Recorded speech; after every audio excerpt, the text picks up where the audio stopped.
할렐루야, 은광교회 성도 여러분, 오늘은 12월 23일 수요일입니다. 오늘도 여러분들 대림절 묵상 생활로 복된 하루 되시기를 바랍니다.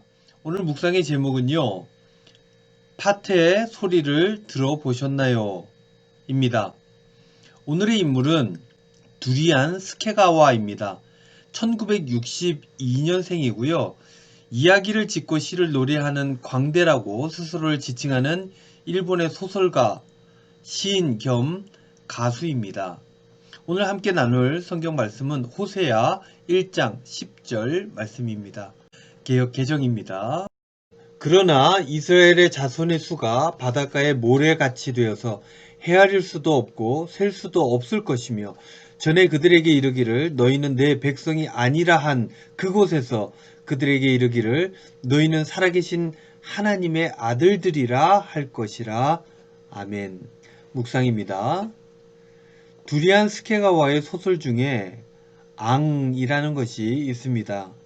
이 앙은 팥 앙금할 때 그 앙입니다. 이 책의 큰 줄거리는 이러합니다. 센타로는 단팥빵 가게를 운영하는 사장인데요. 센타로는 가게 운영에 소질도 없고 열정도 없는 그런 인물이었습니다. 그러니 당연히 그 장사도 잘 안 됐습니다. 그런데 어느 날 지나가던 늙고 병든 할머니가 자기를 고용하라 라고 얘기를 하죠. 이름은 도쿠에. 사장 입장에서는 어이가 없었습니다. 더구나 그 할머니는 얼굴에 나병을 앓은 흔적도 있었습니다. 먹는 장사인데 할머니의 모습에 좋아할 손님이 없을 듯하여 사장은 그 할머니의 제안을 꺼립니다. 하지만 도쿠의 할머니는 자신있게 말합니다. 자신의 빵을 일단 먹어보고 나서 얘기하자고 말입니다. 그런데 신기하게도 같은 재료로 만들었음에도 할머니의 단팥빵은 너무 맛있었습니다. 할머니는 체형되었고 그 빵을 먹는 손님들도 금세 그 맛을 알아차렸습니다. 그리고 그 단팥빵 집은 문전성시를 이루었습니다.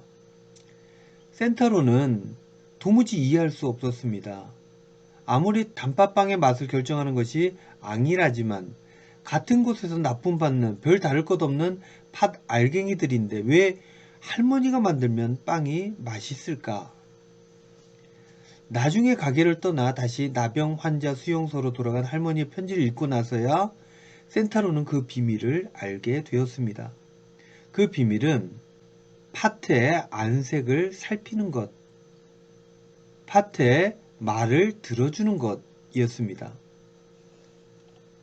팥이 겪어온 비 오는 날과 맑은 날을 상상하고 어떤 바람을 맞으며 컸는지 그 여행 이야기를 들어주는 것이라고 말입니다. 그러고 보니 할머니는 듣는다는 말씀을 많이 하셨습니다. 이 듣는다는 것은 소설의 주인공이었던 센타로도 그리고 우리도 잘 못하는 행위입니다. 자기 홍보 시대를 살아가면서 모두가 내가 대단한 이유를 입증하느라 안달이 나 있습니다. 1등이 되는 것이 중요하고 주인공이 되는 일이 삶의 목표가 되었습니다. 그래서 우리는 늘 내 말만 합니다. 하지만 듣는 행위는 언제나 너를 전제로 합니다. 격리된 나병시설에서 지내던 도쿠의 할머니는 우울하고 힘겨운 마음에 홀로 숲속을 거닐다가 문득 고개를 들어 하늘을 보았다고 합니다. 밤인데도 길이 어둡지 않은 것이 이상해서 말입니다. 그때 할머니는 밤하늘에 환히 빛나는 보름달을 발견했고 그의 말을 들었습니다. 네가 보길 바랬어. 그래서 빛났어.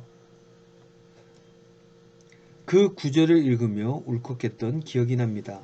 할머니가 오랜 시간 고개를 푹 숙이고 같은 길을 외롭게 걷는 동안 늘 그곳에서 빛났을 보름달, 그리고 기다렸을 보름달. 우리 하나님께서도 그렇게 우리를 항상 지켜보시며 우리가 하나님을 앙망하기를 기다리신 것은 아닐까 생각해 봅니다.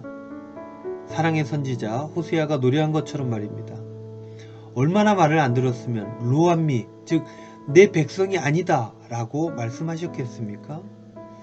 하지만 하나님의 우리에 대한 이야기는 해피엔딩으로 따뜻하게 마무리됩니다.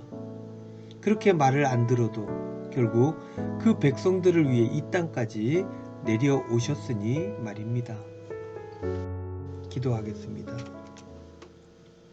주님, 당신께서 만드신 모든 존재가 언어를 가지고 있음을, 그래서 우리가 그 의미를 귀 기울여 들어야 함을 깨달아 알 수 있도록 인도하여 주시옵소서. 예수님의 이름으로 기도하옵나이다. 아멘.